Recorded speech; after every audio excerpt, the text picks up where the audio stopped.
Forces کی جانب سے خارجیوں کو ہوائی اور زمینی کارروائیوں کے ذریعے نشانہ بنایا جا رہا ہے۔ فورسز نے دہشت گردوں کے ٹھکانوں کو بھی کامیابی سے نشانہ بنایا۔ سیکیورٹی فورسز کی کارروائیوں میں دہشت گردوں کو بھاری نقصان کا سامنا ہے۔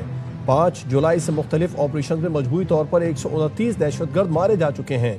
آخری دہشت گرد کے خاتمے تک بلوچستان میں آپریشن شابان جاری رہے گا۔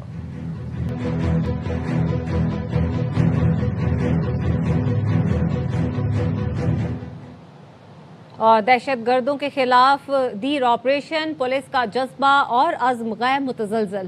RPO ملکن نے فرنٹ لائن پر موجود پولیس جوانوں سے ملاقات کی اور ان کا مورال بلند کیا۔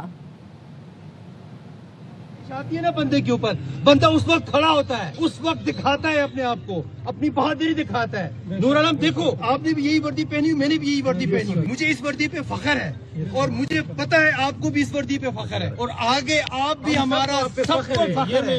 اہم خبر ہے، چیئرمین اوورسیز پاکستانیز فاؤنڈیشن سید قمر رضا کا کالعدم جوائنٹ عوامی ایکشن کمیٹی کی پریس ریلیز پر وضاحتی بیان سامنے آ گیا ہے۔ انہوں نے کہا، کالعدم جوائنٹ عوامی ایکشن کمیٹی کا پریس ریلیز حقائق اور قیاس آرائیوں کی بنیاد پر مسخ کر رہا ہے۔ رابطے کا مقصد خالصتاً ذاتی خواہش کے تحت مسئلے کا پرامن حل تلاش کرنا تھا۔ سید قمر رضا نے کہا، اوورسیز پاکستانیوں کی فلاح اور ان کے تحفظات کا ازالہ میری اولین ذمہ داری ہے۔ جوائنٹ عوامی ایکشن کمیٹی سے رابطہ انہیں تشدد سے باز رکھنے، پرامن راستہ اختیار کرنے کے لیے کیا گیا۔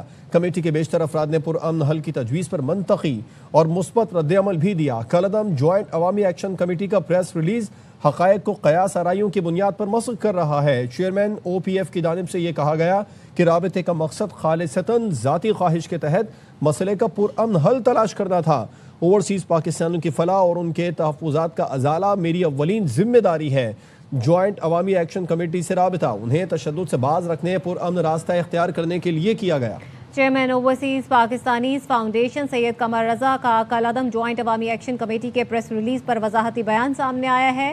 کالعدم جوائنٹ عوامی ایکشن کمیٹی کا پریس ریلیز حقائق کو قیاس آرائیوں کی بنیاد پر مسخ کر رہا ہے۔ سید قمر رضا کا مزید کہنا تھا کہ رابطے کا مقصد خالصتاً ذاتی خواہش کے تحت مسئلے کا پرامن حل تلاش کرنا تھا۔ اوورسیز پاکستانیوں کی فلاح اور ان کے تحفظات کا ازالہ میری اولین ذمہ داری ہے۔ جوائنٹ عوامی ایکشن کمیٹی سے رابطہ انہیں تشدد سے باز رکھنے، پرامن راستہ اختیار کرنے کے لیے کیا گیا۔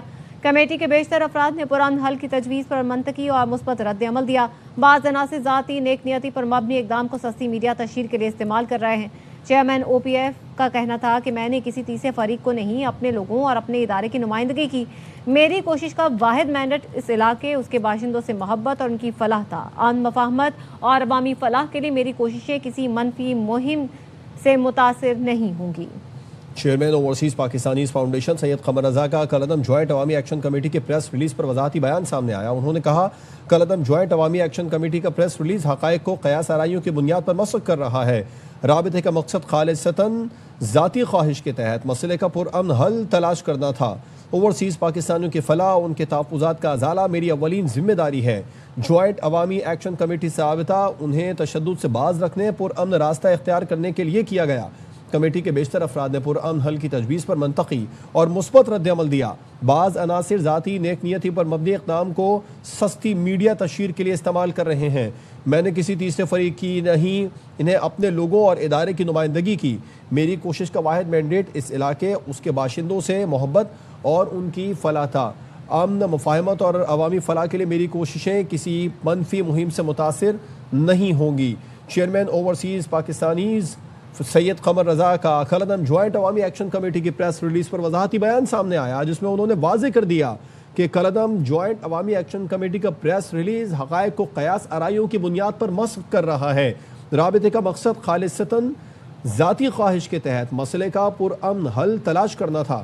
اوورسیز پاکستانیوں کی فلاح اور ان کے تحفظات کا ازالہ میری اولین ذمہ داری ہے۔ سابق MLA آزاد کشمیر سے عبد الماجد خان صاحب نے ہمیں جوائن کیا، ان سے اس بارے میں بات کریں گے۔ ماجد صاحب، بالکل واضح کیا چیئرمین اوورسیز فاؤنڈیشن سید قمر رضا نے کہ جو رابطہ کیا اس کا مقصد ذاتی خواہش کے تحت مسئلے کا پرامن حل تلاش کرنا تھا، جبکہ دوسری جانب حقائق کو بالکل ہی بدل دیا گیا۔ کیا کہیں گے آپ؟ دیکھیں، ہم تو پہلے روز اول سے یہ بات کہتے ہیں کہ ان کا مقصد انتشار تھا، اور اگر آپ دیکھیں کہ پچھلے کافی عرصے سے ایک ہیجانی کیفیت برپا کر کے رکھی ہوئی ہے۔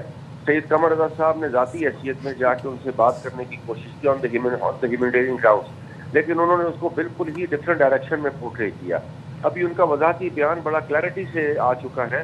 میں سمجھتا ہوں کہ اس بیان کے بعد یہ جو دعوے تھے سوشل میڈیا کے اوپر اور باقی جگہوں پر جو اسپیکولیٹ کر رہی تھی چیزیں، وہ بھی اکثر انہوں نے اس کی نفی کی ہے.